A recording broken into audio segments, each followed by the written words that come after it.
In January 2006, Ricky Maggi, a 35-year-old Australian, set out on a routine journey to Port Hedland in Western Australia. He was driving along the remote Boontini Highway, a long stretch of dirt and gravel winding through the endless expanse of the Tahnami Desert. The land round him was silent except for the occasional cry of a distant bird, and the horizon shimmered under the blazing sun. He had no idea that his ordinary trip would soon become the most extreme fight for survival of his life. Without his vehicle, a 2001 Mitsubishi Challenger, broke down in a place so remote that no other car had passed it for miles. Attempts to restart the engine were futile, and his satellite phone offered no signal. Ricky was stranded in one of the harshest environments on the planet. The desert stretched endlessly in every direction, a landscape of scorched earth, jagged rocks, and shifting sand dunes that seemed alive under the sun. The heat during the day was blistering. Nights brought an almost unbearable cold. Ricky realized quickly that every decision he made could mean life or death. At first, he stayed close to his car, hoping that a passing vehicle might notice him. Days passed with no one in sight. Soon, he understood that waiting would not save him.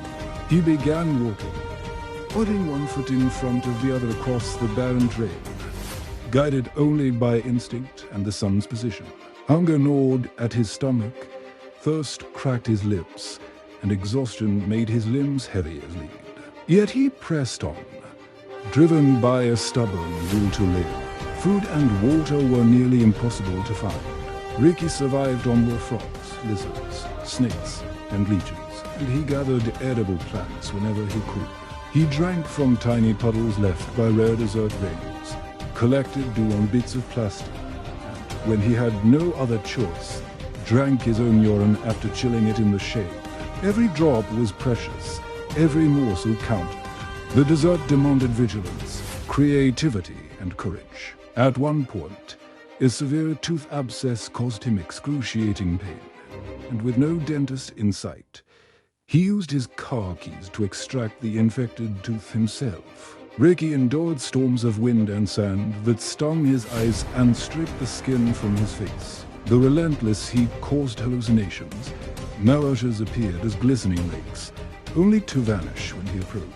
At night, the desert transformed into a frozen wasteland. He huddled under makeshift shelters, constructed from branches and debris, shivering as he tried to sleep. Loneliness became an almost unbearable companion, whispering doubts into his mind. He often thought of his family, imagining their faces, sometimes writing farewell letters in moments of despair.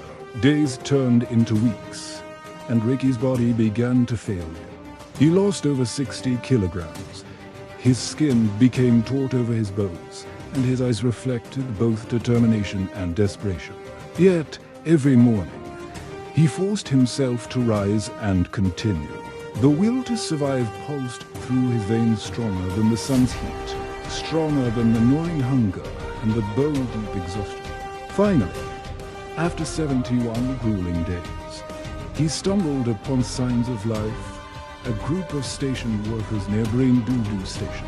They were initially cautious, unable to believe a man could survive so long in the outback. When they realized the truth, they provided him with water, food, and immediate medical attention.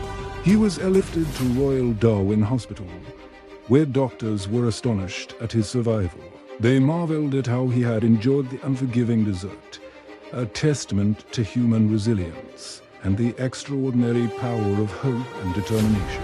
After his ordeal, Ricky shared his story in a book titled Left for Dead: How I Survived 71 Days Lost in a Desert Hell. He recounted every terrifying moment, every near-death experience, and every small victory that kept him alive. His story, though at times disputed in minor details, became a legendary tale of survival, illustrating the astonishing endurance of the human body and spirit in the most extreme circumstances. Ricky often reflected on his experience with all, saying, "The desert tested everything I had, But it also taught me that life will find a way if you refuse to give up. Those days in the desert, though the hardest of my life, changed me forever.